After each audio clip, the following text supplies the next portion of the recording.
Madami ang nagulat sa nangyari kay Romano. Dahil kamakailan lang ay lumaban pa nga ito sa Taiwan, kung saan kasama nila si Six Threat, M-Site, at yung iba pang mga battle MC na sasabak doon. Pagtapos nun ay merong hindi inaasahang pangyayari, dahil may dinaramdam na pala itong something sa kanyang katawan. Pero sa ngayon ay medyo mabuti naman ang kanyang kalagayan, bagkus ay nagtulong-tulong na ngayon ang karamihan, upang suportahan itong si Romano. Kaya magpagaling ka kapatid, dahil madami ang nagmamahal sayo. Nagkasakit ako mga tol. Kaya hindi nakaka-reply at hanggang ngayon lumalaban pa rin. Hingi lang sana ako maliit na pabor mga tol. Baka pwede isama nyo ko sa dasal nyo. Lord, nahihirapan na po ako. Gusto ko na po makarecover at makasama pamilya ko.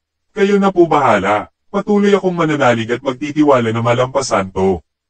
Tangina neto no? Porkit Diyos pating umaastang bitaw niya may lalim. Tamang bata ka sa ROTC kasi ngayon gagapang ka sa akin.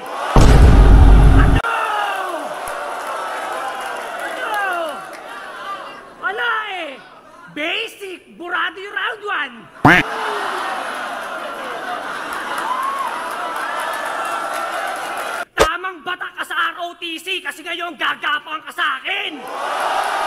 Ano? Game!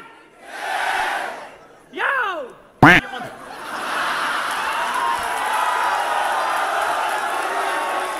Si Romano ay kilala bilang isang battle rapper, na pang-villain yung estilo. At isa sa pinakamaangas sa stage pagdating sa battle rap. At yung strength talaga nito, ay sobrang husay mag-deliver ng mga linya. Tas may kahusayan din pagdating sa ribat. Muntik na nga itong mag-champion nung nakaraang Isabuhay 2015 finals, kung di lang ito nakalimot ng linya. Supot! Tangina! Mga rebat na wala ka buhay-buhay! Idi-deliver mo lang ako sa simenteryo, ikaw ididiretso ko sa hukay!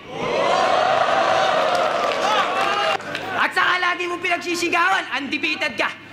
Undefeated ka! Undefeated ka! Ano ka? Pinapayat na Andy G? Andy, defeated!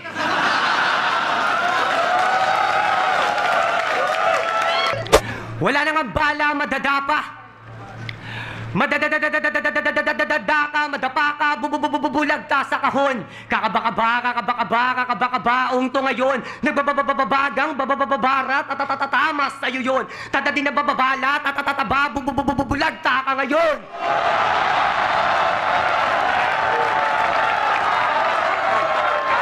Tangina mo panggap, kagago. Tinalo niya si Sak, pero alam niyo ba si Delo sa Isabuhay? Kay Batas to nag-aalangan. Sa bagay, magsuot ka man ng mamahalin, pagdating mo kay Batas, mumurahin ka lang. Go.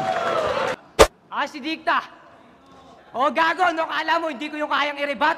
Tangina mo, masyado kang piling mabigat. Hindi mo alam, kakahilan niyo sa akin pababa, lalo lang akong umaangat.